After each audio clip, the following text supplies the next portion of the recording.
umutima w'inyama. Iyo dusomye muri Ezekiyeli igice ca 36 umurongo wa 26 kugera ku murongo wa 28 turahabona amajambo avuga ngo kandi nzobaha umutima musha mbashiremwo impwemusha, nzokura umutima ukomeye nkibuye mu mibiri yabo, mbaho umutima woroshe nk'inyama, kandi nzobashiramwo umwemu wanje ndabagendeshereze mu vyagizwe vyanje, namwe muzokwitondera amabwirizwa yanje muyashitse, kandi muzokwibera mu gihugu nahaye ba sogokuruza, mube abantu banje nanje mbe Imana yanyu. Abantu benshi barifuza guheba ivyaha ariko bikanga. None ni kubera iki vyanka kandi ubuzima bwabo babumara mu masengero?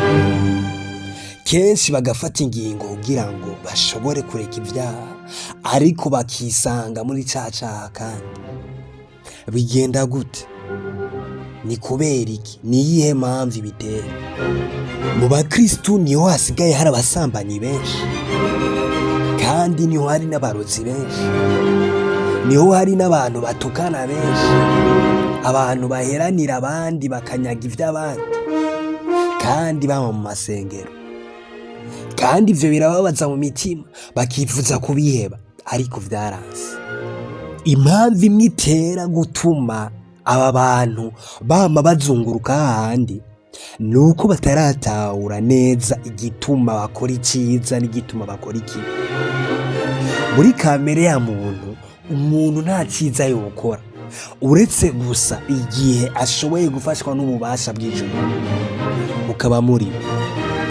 Usomye rirya somo twatanguye ryo muri Ezekiyeli, niho ubona neza inyishu ishobora gutuma ureka ivyaha.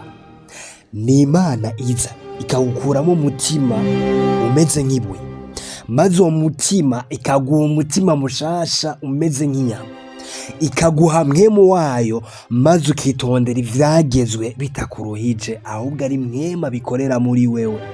Ikibazo cabaye nuko ushaka wowe kubahiriza ivyagezwe canke ugashaka gukora ivyiza n'inguvu zawe, ntuzokwigera ubishika.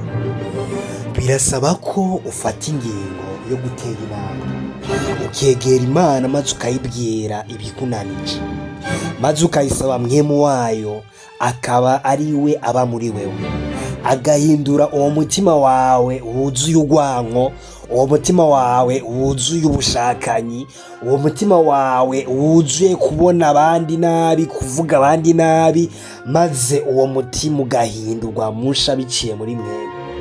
Ivyo vyonyene nivyo bishobora kuguha kuba umuntu ashitse imbere y'Imana. Imana ikugirire